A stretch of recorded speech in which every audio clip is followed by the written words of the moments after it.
नमस्कार, पत्रिका की विशेष पेशकश में आपका स्वागत है। हरियाणा और जम्मू कश्मीर के परिणाम क्या होंगे? घाटी में क्या कमल खिलेगा या अब्दुल्ला बाजी मारेंगे? हरियाणा में कैसा होगा चुनावी गणित और परिणाम क्या रहने वाले हैं? तमाम कयास लगाए जा रहे हैं, सर्वे सामने आ चुके हैं, एग्जिट पोल सामने आ चुके हैं और एग्जिट पोल जिस तरह से सामने आए हैं उसमें साफ नजर आ रहा है कि जम्मू कश्मीर में भारतीय जनता पार्टी सरकार बना सकती है, उसके आसपास है। वहीं दूसरी ओर हरियाणा की बात करें तो हरियाणा में जो 10 साल का शासन है उसके बाद में कांग्रेस वहां पर आती भी नजर आ रही है। क्या तमाम एग्जिट पोल है, पोल ऑफ पोल में हम आपको हरियाणा और जम्मू कश्मीर दोनों के बताएंगे। फिलहाल हमारे साथ मौजूद हैं स्टूडियो में वरिष्ठ पत्रकार आनंद मणि त्रिपाठी जी। आनंद जी, आपका बहुत बहुत स्वागत है। आप जम्मू कश्मीर गए थे, किस तरह से आप जो एग्जिट पोल, पहले तो सबसे पहली प्रतिक्रिया, जो एग्जिट पोल तमाम सर्वे एजेंसियों के आ रहे हैं उसको आप किस तरह से देख रहे हैं और आपने जो ग्राउंड में रियलिटी देखी और ये एग्जिट पोल? एग्जैक्ट पोल तो नहीं होते, लेकिन अब इस बार जिस तरह से एग्जिट पोल का परफॉर्म देख रहा हूँ और मैंने फॉर्मा उनका देखा है, वो काफ़ी नज़दीक लग रहे हैं। क्योंकि अगर आप देखिए जम्मू का जो इलाका है, जैसे जो 10 साल बाद चुनाव हो रहे हैं, सबसे महत्वपूर्ण बात है कि 10 साल बाद चुनाव हो रहे हैं और इस चुनाव में उससे पहले परिसीमन हो चुका है। 90 सीटों पर ये चुनाव हुए हैं, जिसमें एक नई सीट कश्मीर घाटी को मिली है और 6 नई सीटें जम्मू को मिली हैं। अब उस पूरे प्रदेश में हम देखें, जहां पहले भी भाजपा बढ़त में रही है, लोकसभा सीटें भी भाजपा यहां जीती हुई है तीनों सीटों पर, और ये जो पूरा इलाका है वो कहीं ना कहीं हिंदू बेल्ट, अगर देखें हिंदू गुजर बकरवाल और इनका बेल्ट है, तो इन पर भाजपा को बढ़त मिलती हुई दिखती है। कांग्रेस यहाँ लड़ी है गठबंधन में एनसी के साथ है, लेकिन वो लड़ाई नहीं लड़ पाई जिस तरह से भाजपा ने पूरी ताकत लगा के लड़ी। भाजपा ने एक बुद्धिमानी यहाँ और भी की कि उसने घाटी की तमाम उन सीटों को छोड़कर अपनी ताकत को ऐसी जगह लगाया जहां उन्हें जीत की उम्मीद थी। आप ये कह सकते हैं कि 70% पेपर देकर टॉप करने की उम्मीद भाजपा ने की। देखिए, जम्मू कश्मीर में आप सब थे, आपकी रिपोर्ट भी थी कि राशिद और वरिष्ठ पत्रकार दौलत सिंह चौहान भी वहाँ गए थे पत्रिका से। तो एक तो राशिद का फैक्टर वहाँ पर उन्होंने बताया था और एक दूसरा जो उन्होंने कहा था कि जो निर्दलीय बड़ी संख्या में राम माधव जब एन वक्त पर वहाँ भेजे गए और राम माधव के आने के बाद में पहला फेज, दूसरा फेज, तीसरा फेज, सभी में निर्दलीयों की संख्या आनंद जी एकदम से एकाएक बढ़ गई। आप सही कह रहे हैं। उससे वो कितना, क्या रणनीति थी और उससे इस चुनाव में कितना इफेक्ट आने वाला? मैं उसमें बता रहा हूँ। जैसे आप एक सीट है, आप चलते हैं कि तीसरे चरण की सीट थी, बड़गांव सीट है। बड़गांव में 26 कैंडिडेट थे। बड़गांव से उमर अब्दुल्ला भी चुनाव लड़ रहे थे। बड़गांव नहीं, इस बार उमर अब्दुल्ला का वो चुनावी क्षेत्र है, चुनाव क्षेत्र उनका सोपोर के पास है। उनका वो था जहाँ पे उनकी अबू बरकाती है, उसकी बेटी ने पर्चा डाला था, अबू बरकाती ने चुनाव लड़ा था। तो वो जो आप चर्चा कर रहे थे कि निर्दलीयों की, तो सबसे बड़ी संख्या 26 निर्दलीय आ गए, जिसमें मुजफ्फर बेग भी शामिल है, पीडीपी के बड़े नेता हैं। तो उसके बाद हम जितनी सीटें देखते हैं, कोई ऐसी सीट नहीं जिसमें 3-4 निर्दलीय नहीं हो। बात आती है राशिद की। राशिद को एंड टाइम पे छोड़ा गया जब चुनाव थे, और राशिद को उस स्टाइल में छोड़ा गया, वही कश्मीर घाटी को नागवार गुजरा है जो मुझे नजर आता है। हाँ, उनका कुछ सीटें हैं, जो लंगेट सीट है, हंदवाड़ा ठीक सटी हुई सीट है हंदवाड़ा की, जिसमें सज्जाद लोन की पकड़ है। फिर त्रिगाम में सज्जाद लोन की पकड़ है, लेकिन वहाँ टैकल करने की कोशिश कर रहे हैं अवामी लीग। तो उनका राशिद का एक कहते हैं कि जैसे आप उत्तर प्रदेश चले जाइए या बिहार चले जाइए तो किसी भोजपुरी स्टार का वो होता है, ठीक उसी तरह का उनका वो नजर आया कि बहुत परिचित रहे। लेकिन अगर ये कहिए कि वो 2 से 3, मतलब मुझे नहीं लगता है कि 3 से ज्यादा सीटें वो निकाल पाएंगे, और वो जो निकालेंगे, अच्छा उनकी लीग, पार्टी की लीग को क्या है, जब कुछ आजाद उम्मीदवार, जो स्वतंत्र उम्मीदवार हो, उनको भी उनने पुश किया है, तो उस हिसाब से, और उसके पीछे जमात भी है। तो अब आजाद उम्मीदवार उनकी पार्टी में शामिल माने जाएंगे, उनसे अलग जाने जाएंगे, वो तो वक्त बताएगा। लेकिन अगर आवामी एहतियात पार्टी की बात करेंगे तो 2 से 3 सीटें मुझे दिखती हुई दिख रही हैं। वही हाल अपनी पार्टी का दिख रहा है, वही हाल पीपुल कॉन्फ्रेंस का दिख रहा है। महबूबा मुफ्ती का हाल मायावती सरीखा होने जा रहा है उत्तर प्रदेश में। जिस जो हाल मायावती कि सिर्फ बड़े मसले पर बयानबाजी कर लें और उसके अलावा उनके पास 4-5 सीटों के अलावा कुछ नहीं बचने वाला, वही हाल मुझे पीडीपी का दिख रहा है। बात अब एनसी करें तो एनसी की पोजीशन, अगर कांग्रेस ने सीटें अच्छे जम्मू में बनाई, जिसकी उम्मीद बड़ी कम है, अगर बनाई तो फिर स्थिति राजनीतिक पलट जाएगी। वरना अगर समाजवादी पार्टी जिस तरह से उत्तर प्रदेश समाजवादी पार्टी का बिहेवियर है, वही बिहेवियर एनसी का घाटी में रहने वाला है अगर उसने कांग्रेस का साथ नहीं छोड़ा या कांग्रेस के साथ रही, या क्योंकि अभी जो प्री पोल गठबंधन है उस हिसाब से वो बहुमत में जाते हुए मुझे नहीं दिख रहे हैं, क्योंकि 20 से 22 सीटें मुझे एनसी की दिख रही हैं, 12 से खींच के 15 सीटें कांग्रेस की दिख रही हैं। आपकी स्क्रीन पर आपको दिख रहे होंगे कि पोल हम आपको बता रहे हैं कि तमाम जो एग्जिट पोल है, चाहे एक्सिस माई इंडिया का हो, इंडिया टुडे का हो और मनी कंट्रोल का हो, कि जिस तमाम सर्वे एजेंसियां, वो टीवी स्क्रीन पे आप देख सकते हैं कि किस तरह से आप जो पोल की यहाँ पर स्पष्ट रूप से तो नहीं कि एग्जिट पोल है, और देखिए एग्जिट पोल की बात बड़ी करीबी है। एक एग्जिट पोल में के बीच में आनंद जी, हाँ, महबूबा मैदान में नहीं थी, हाँ, मगर महबूबा की बेटी थी, दाव पर थी इज्जत, क्योंकि वो जिस सीट से महबूबा की बेटी चुनाव लड़ रही थी, वो उनकी पारंपरिक सीट है। मगर वहां पर क्योंकि लोकसभा चुनाव की बात करें तो 2 लाख वोटों से अनंतनाग और रजौरी सीट हार गई थी, हार का सामना करना पड़ा था महबूबा को। लेकिन उसमें देखिए बिजबेहड़ा की जो सीट रही, जो लीड उनको वहीं से मिलती रही, बिजबेहड़ा की सीट उन्होंने जीती। आप अगर लोकसभा के नतीजों पर निगाह डालेंगे तो उसमें कई विधानसभाएं, जितनी 18-19 विधानसभाएं हैं, उसमें बिजबेहड़ा अब तो खुलकर बोल सकते हैं, क्या महबूबा की बेटी चुनाव जीत रही है चुनाव। उमर अब्दुल्ला को लेकर कोई दिक्कत नहीं है। उमर अब्दुल्ला चुनाव जीत रहे हैं, 2 सीटों से चुनाव लड़ रहे हैं।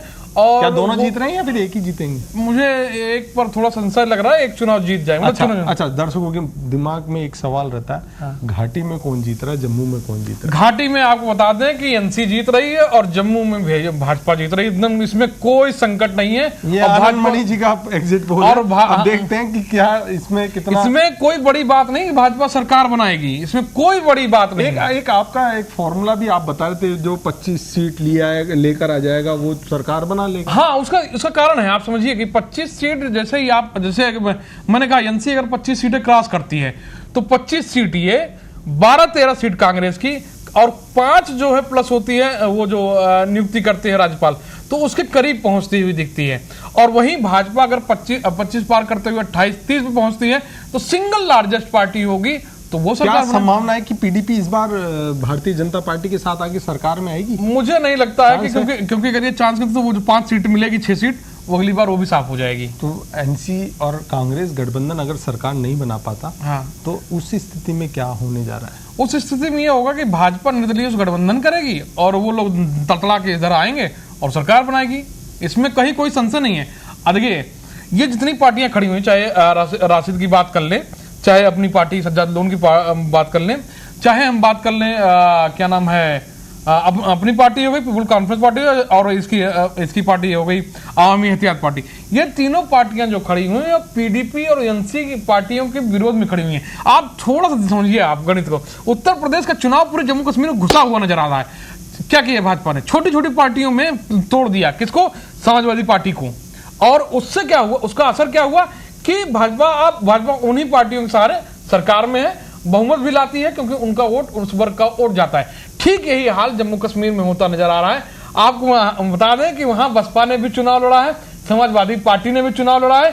उत्तर प्रदेश, महाराष्ट्र की बड़ी पार्टियों ने वहां चुनाव में शामिल रही, सिर्फ इसलिए कि एनसी का वोट बैंक टुर्मोइल किया जा सके। इस बार एक बहुत खास भी रहा चुनाव, जो हम अक्सर चर्चा करते हैं, पहला, दूसरा, तीसरा जो भी फेज थे, उसमें एक यानी कि बंदूक यानी गोली भी नहीं, सिंगल गोली नहीं चली, और बहुत शांति से इस बार जम्मू कश्मीर के चुनाव, मेरे ख्याल से आनंद मणि जी पहली बार ऐसा हुआ है। क्योंकि अगर हम मध्य प्रदेश की बात करें, उत्तर प्रदेश की बात करें, छत्तीसगढ़ की बात करें, निश्चित रूप से वहां पर कहीं ना कहीं जो नक्सलाइट एरिया है, वहां पर कुछ ना कुछ ऐसी घटनाएं बहुत अच्छी बात पश्चिम बंगाल में हो जाती है, मगर जम्मू कश्मीर में जहाँ पूरे देश की निगाह, जहाँ टेररिस्ट का गढ़ है, मगर वहां शांति से एक सिंगल गोली नहीं चली। क्या कारण है? उसका 2 दिन कारण समझिए।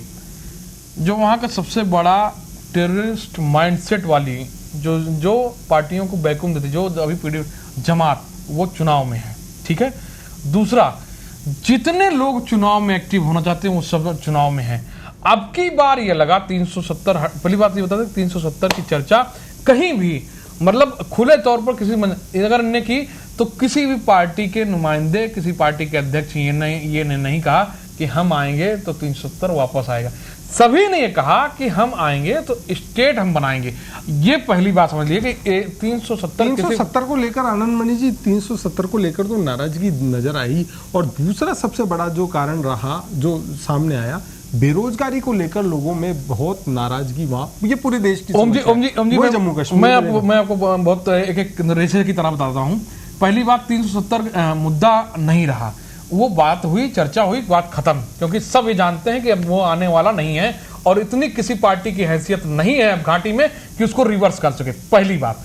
दूसरी बात, बेरोजगारी जो मुद्दा है तो वो जानते हैं कि जब पर्यटक आएंगे तो हमारा रोजगार ऑटोमेटिक आ जाएगा, यहाँ सब कुछ आएगा। यही वजह है कि सिंगल गोली नहीं चली है, सभी लोगों ने भाग लिया है। हम बड़गांव में बीच बाजार बैठे हुए थे, हम त्राल में गए हुए थे, हम त्रिगाम भी गए हुए थे, हम कुपवाड़ा भी गए, हंदवाड़ा भी गए, लोलाब भी गए। कहीं भी ऐसा नहीं लगा कि हमें सिक्योरिटी की जरूरत है। रात में 11 बजे हमारी गाड़ियां चली, कहीं कोई संशय नहीं था। तो आप भी समझिए, रात में 9 बजे हम आ रहे थे गांदरबल होके, हम जा रहे थे खीर भवानी मंदिर। रात में गाड़ियां चला रही हैं लड़कियां, 9 बजे स्कूटी लेके जा रही हैं, तो हमें जयपुर सरीखा लगा, कहीं कोई संशय नहीं। पर इसका सिर्फ कारण है कि वहां की आवाम अब ये जान गई है कि हमारी लड़ाई जो लंबी हथियारों के बल पे थी उससे काम नहीं चलेगा। हमें अगर अपनी लड़ाई की आवाज उठानी है, हमें लड़ाई रखनी है, तो संवैधानिक तरीका अपनाना होगा। यही बात एक त्रिगाम में एक बुजुर्ग ने, जब हम मस्जिद में बैठे हुए थे, बातचीत कर रहे थे, उन्होंने कहा कि पाकिस्तान ने जो हमें सिखाया था वो खत्म हो चुका है। नई पीढ़ी आई है, वो जानती है कि किस तरह से किस चीजों को टैकल किया जाए। तो घाटी, कुल मिलाकर घाटी ने जवाब दे दिया है। 8 तारीख को ये सामने आ जाएगा, 48 घंटे बाद जो रिजल्ट आएगा, और निश्चित तौर पर पूरे देश की निगाही। एक चीज मैं आपको कहूंगा, पाकिस्तान और जो तमाम पाकिस्तान में मसला ही नहीं है, नहीं, उनकी नजरें, क्योंकि पाकिस्तान की एंट्री भी हुई थी उस वक्त, जब प्रचार चल रहा था, तो उस वक्त पाकिस्तान के तरफ से भी बयानबाजियां हुई थी कि कांग्रेस की आइडियोलॉजी को लेकर, तो वो एक तमाम चीजें वो चलती रहती है। फिलहाल जो घाटी का परिणाम है वो बहुत चौंकाने वाला रह सकता है, और किस तरह से वो रहने वाला है। अब जम्मू कश्मीर से, घाटी से उतर के हरियाणा आते हैं, ठीक है। हरियाणा बड़ा जो दांव पर लगी हुई है प्रतिष्ठा भारतीय जनता पार्टी की, और इस बार हरियाणा का चुनाव बड़ा गजब का चुनाव था।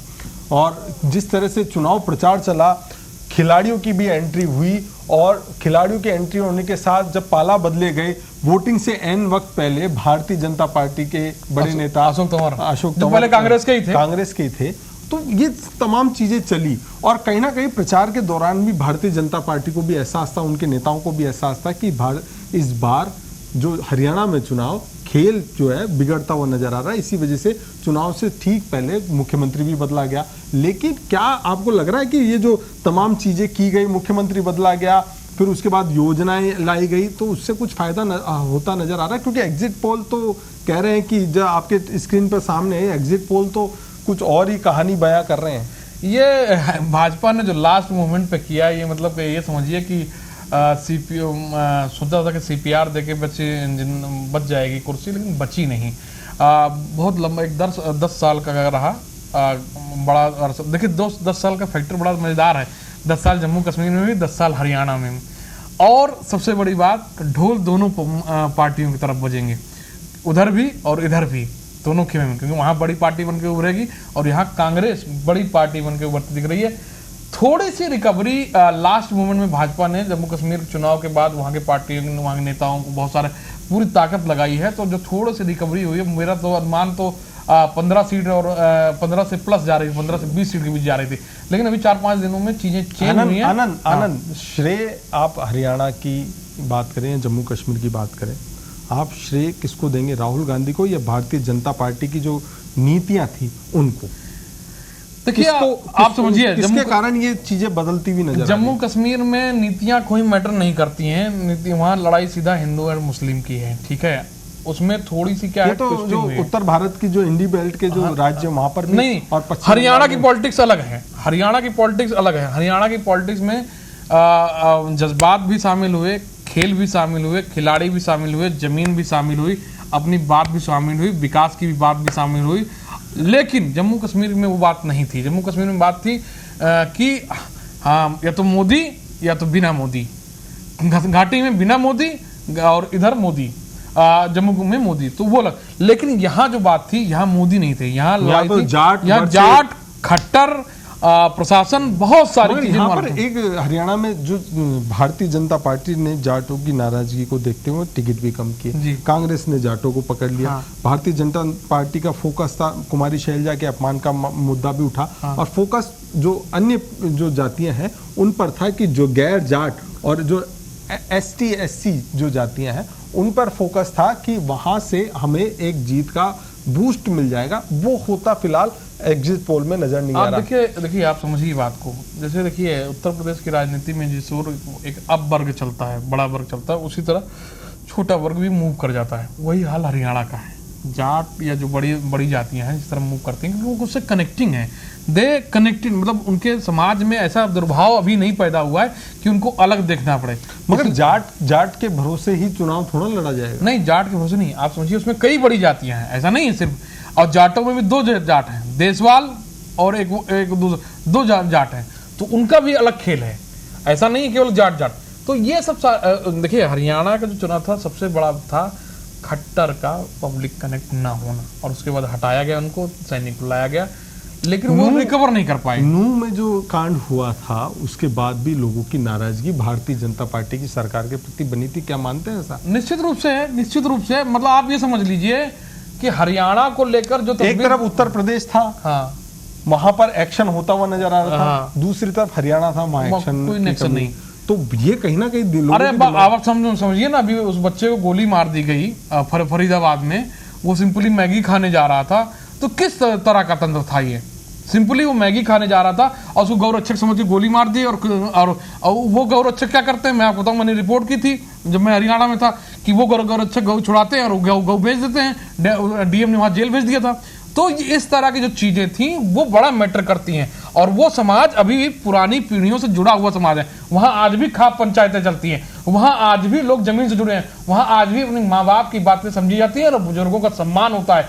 यही वजह है कि आज भी जो बड़ा वर्ग है, छोटा वर्ग है, वो कनेक्टिविटी बनी है, बजाय कि जितने देश में दुर्भावनाएं, दुर्व्यवहार की सब खबरें आती हैं। खबरों का अलग मसला है, लेकिन कनेक्शन और जीवन वहां बना हुआ है। तो कनेक्शन और जीवन दोनों बना हुआ है। और हरियाणा में जिस तरह से कांग्रेस बाजी मारती हुई नजर आ रही है, और उम्मीद ऐसी की भी जा रही थी कि जो चुनाव से पहले ही, प्रचार के दौरान ही एहसास होने लगा था कि जिस तरह से आगे बढ़कर कांग्रेस ने कनेक्ट किया लोगों साथ। राहुल गांधी भी लगातार डिस्कनेक्ट हुए, और पिछले कई सालों से, पिछले कई चुनावों से, मध्य प्रदेश, छत्तीसगढ़, राजस्थान के चुनाव हुए, और फिर लोकसभा चुनाव हुए, और अब 2 राज्यों के चुनाव, अब महाराष्ट्र के चुनाव होने। तो निश्चित तौर पर भारत जोड़ो यात्रा जो कश्मीर से, कन्याकुमारी से कश्मीर तक की गई थी, और उसका दूसरा वर्जन भी लॉन्च कर दिया। तो एक राहुल की राजनीति बदलती हुई यहाँ पर सुधरी है, नजर आ रही है। और अब जो मुझे लगता है कि जो एक बड़ा फैक्टर राहुल के जो बयानों में बदलाव आया है, आप ये समझिए कि भाजपा ने अपनी रणनीति बदल दी है। भाजपा ने पप्पू कहना बंद कर दिया है, क्योंकि वो जान गए हैं कि इसका गड़बड़ होना, इसका उल्टा इफेक्ट आएगा। और राहुल ने ऐसी कोई बयानबाजी, भले भाजपा कितनी करती रही, ऐसी कोई बयानबाजी नहीं की कि मतलब वो भाजपा को बयान, क्योंकि भाजपा को बयान देते तो उलझ जाते। उन्होंने अपनी लकीर खींचना शुरू की, और उस लकीर के पीछे ये बीजेपी और अन्य लोग आना शुरू हो गए। तो अब जान लीजिए कि जिसके पीछे लोग आना शुरू हो जाएं, उसकी लकीर बड़ी होना ऑटोमेटिक शुरू हो जाती है। कुल मिलाकर भारतीय जनता पार्टी जम्मू कश्मीर में कुछ अच्छा प्रदर्शन करती हुई नजर आ रही है, और कांग्रेस हरियाणा में बाजी मारती हुई नजर आ रही है। फिलहाल ये एग्जिट पोल है, और पोल ऑफ पोल हम आपको बता रहे हैं टीवी स्क्रीन पर। ये सही हो, ये गलत हो, ये हम नहीं कह सकते, क्योंकि एक कुछ लोगों से बात की हुई, जो बात के बाद में ये आंकड़ों के द्वारा साइंटिफिक तरीके से ये निकाला जाता है और कई बार कई मामलों में ये फिट भी बैठते हैं। फिलहाल उम्मीद तो यही करते हैं कि ये फिट बैठे, क्योंकि जिस तरह से लोग उम्मीद लगा के बैठे हैं और लोगों की उम्मीद पूरी होगी नहीं होगी, पार्टियों की उम्मीद पूरी होगी नहीं होगी, ये 8 तारीख को स्पष्ट हो जाएगा। और 8 तारीख को आप सटीक नतीजे देखने के लिए देख सकते हैं पत्रिका टीवी। नमस्कार।